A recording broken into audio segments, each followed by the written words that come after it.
Hi, Karen Curry Parker here with a special lunar eclipse update for you this week as we move into the final eclipse in the Taurus Scorpio axis.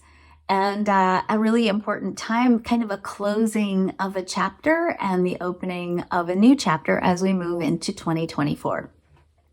So I want to start first with just discussing for a moment the Taurus Scorpio axis of our eclipse season, which is kind of like a chapter in a story, right? When we have an eclipse axis, it's a chapter that highlights kind of the overarching theme of the outer planets. Now, when we look at the outer planets, we're really in a cycle of disruption and upheaval. We're in a cycle where we're really looking at all the pieces of our cultural narrative, the pieces of our conditioning, our ancestral lineage. We're looking at all of the pieces that make up the story that we tell about who we are, both personally and collectively.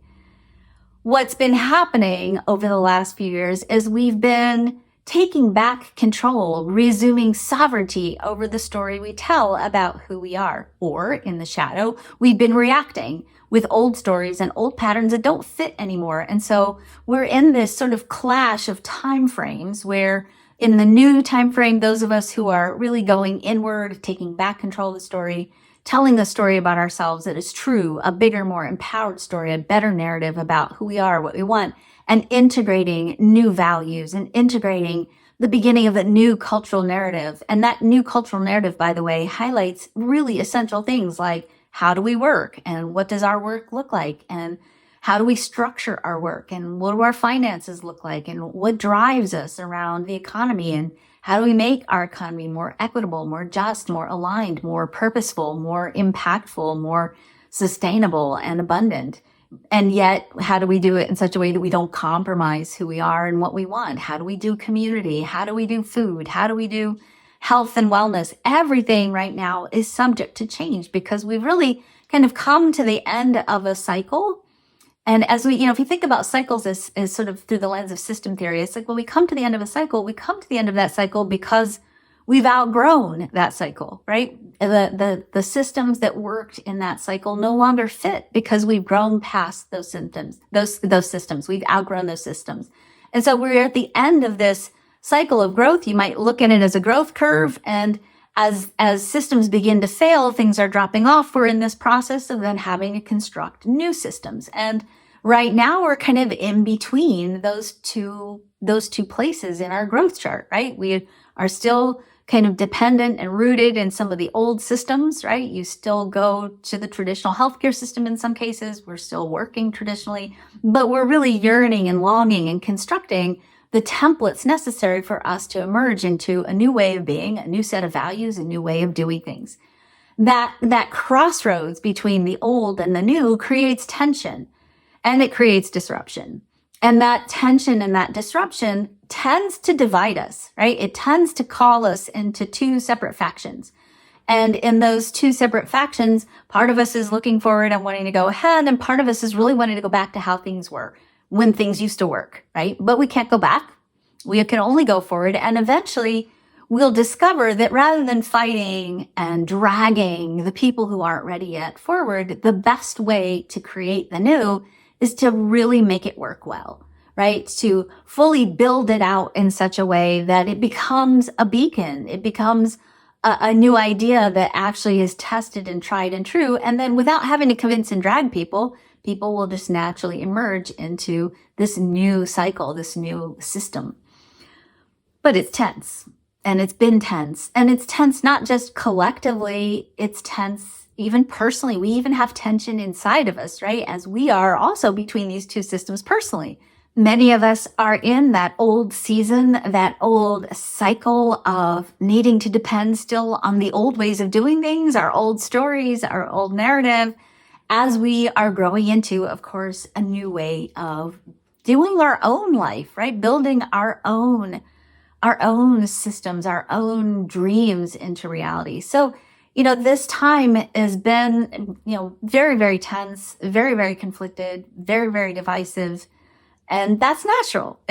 We're not screwing up. We're not getting anything wrong. There's no need to blame. There's no need to hold people, to point fingers at people.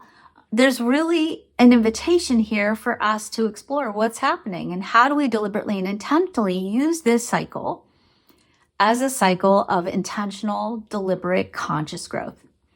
Now, that's sort of the big picture view. Certainly, I would say this has been very much up front and center for us since Uranus went into Taurus in May of 2019, and will continue to really be part of our life well into 2027 and even a year after that. So, a big time of redefining, a big time of restructuring and restructuring some of our very core foundational building blocks of our personal and our collective narrative and our personal and collective systems.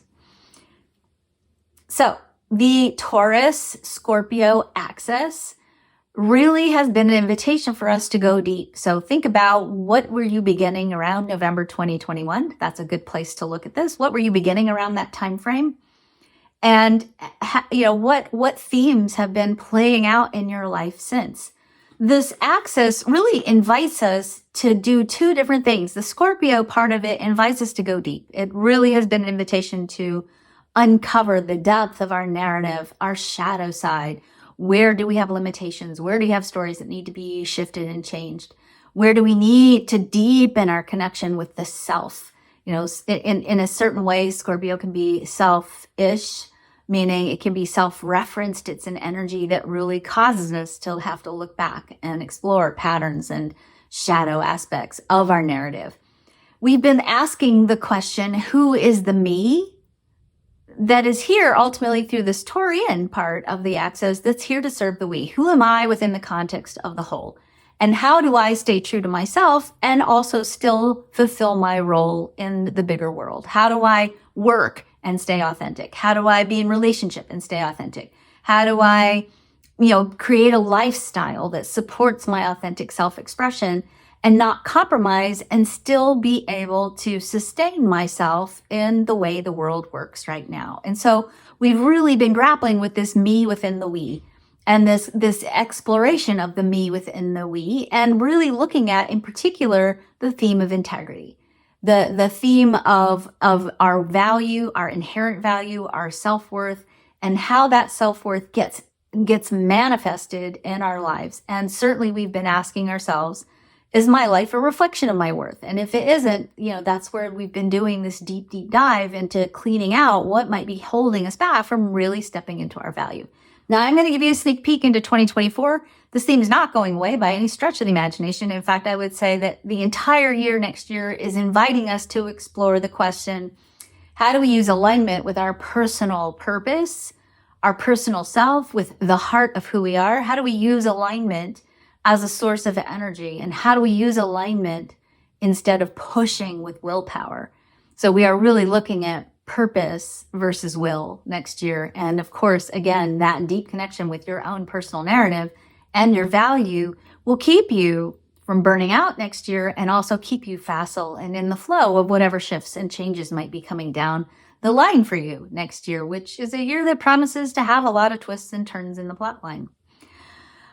So this weekend, we have a lunar eclipse and a full moon. So we always have a lunar eclipse on a full moon. It highlights this week the gate 27, the gate of accountability. That is our Earth gate in quantum human design.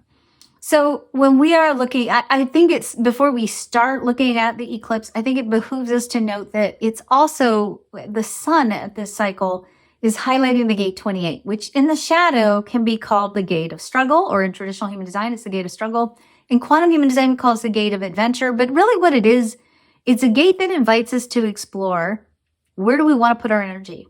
What steps are really worth taking, even if they're challenging?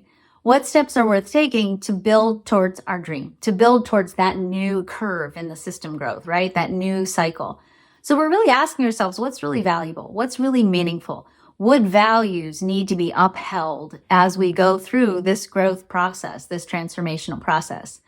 With this eclipse energy on a full moon is really about shining the light, right? Literally, it shines its light and it's revelatory. It invites us to look at what patterns, what systems, what limitations, where do we have darkness that we need to shine a flashlight on so that we can begin the process of releasing, aligning, bringing to our awareness, and even healing in some cases. And so we've got this big lunar flashlight shining on the gate 27, the gate of accountability.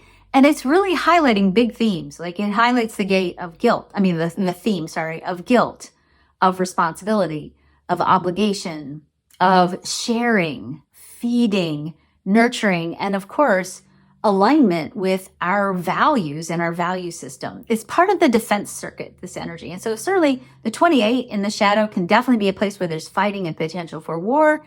And of course, the 27, highlighted by the moon and the eclipse energy this week, is also a place where we have defensiveness, right? It's about drawing circles around our people and defending ourselves, and sometimes being defensive in response to other people's perceived attacks or real attacks. And so we have this sort of defensive fighting energy in the shadow of these two gates. And certainly when we look at what's up on the planet right now, we have a lot of this energy that's been unfolding during this eclipse season, and of course preceding it in other cases. And so we're fighting. And we're fighting for truth, right? We're fighting for bigger, higher principles and bigger values and a bigger vision. And so even though it's easy to get lost in the the micro fights that obviously are significant and can be wildly destructive, really what we're fighting for at a bigger level are the principles. We're fighting for the values. We're fighting for what is truth and what's the future going to hold. And of course, those principles and those values can feel very personal and very almost primal. Tribal energy can be very, very primal. It's that mama bear energy. It's that going to the mat for your loved one.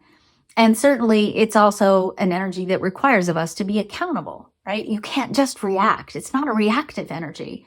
It's an energy that has to be intentional and deliberate in its highest expression, because it is about working towards higher principles, working towards a bigger vision of what is possible. And so ultimately this fighting, struggling energy can actually be about peace. It can be clearing the way for what needs to happen on a foundational level for people to be fed, for people to be nurtured, for values and the bigger vision to be upheld. And certainly I would say, it's quite possible that we see in this energy some big truths revealed, some more revelations to be uncovered, some more light to be shown onto the reality of what's really going on. And certainly, again, hopefully an anchoring in a bigger vision of what's possible for all of us. And certainly as we are at the end of a system, I personally would like to cast my vote for let's make war obsolete completely as a way of conflict resolution. But I don't think we're there yet, but certainly I think it's good to at least put language to it as a structure, as a template for what else is possible in the human story, because we certainly could be doing a better job. All right. On a personal level, part of what this energy holds for us is the theme of caring. It's a caring energy. And certainly it's an invitation for us to start first with the conversation of, are you nurturing yourself enough to have resources to share? In the shadow of this energy, we see the potential for codependency, for being responsible or accountable for other people, or taking responsibility for things that maybe you're not responsible for, and consequently exhausting yourself being responsible for somebody else who maybe should be responsible for themselves. So certainly a good time to look at relationships and relationship energy and commitments and accountability and responsibility within relationships, and looking at, do you have codependent patterns or things that you're responsible for that you maybe need to let go of? And certainly a very good time with full moon energy to let go. It's also a time, a different way of looking at this, also time to ask yourself, what are you accountable for? What are you responsible for? Are there places where perhaps you've been feeling victimized around something that maybe you need to take a little more accountability and responsibility for? I certainly have gotten a little bit of those experiences myself in my own life. I've definitely had some opportunities in the last couple of weeks to have to grow up and own some things that were mine to own. And things I had to I'm still becoming accountable for.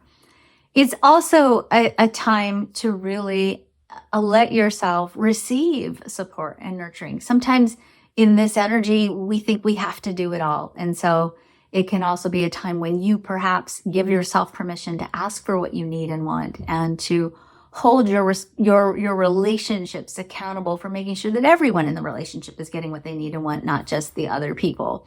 So definitely a time to nurture yourself, take good care of yourself, contemplate what's really important for you, really revisit your big dreams, really ask yourself, are you setting the stage and laying the foundation for those dreams to really emerge into reality? Are you sustaining your energy? Are you taking care of yourself? Are there things you need to be responsible for that maybe you haven't been, things you need to be accountable for? Are there responsibilities and obligations that you've been holding that maybe you need to release to create more energy for yourself and a greater level of alignment? I hope this is giving you some good insights into what's up. As always, when we have a full moon, drink extra water, rest, take care of yourself. You know, sometimes people get really activated with this energy, and that's not just you. There's actually science behind it. So really take this as an opportunity to really, amplify your self-care, and have a great weekend.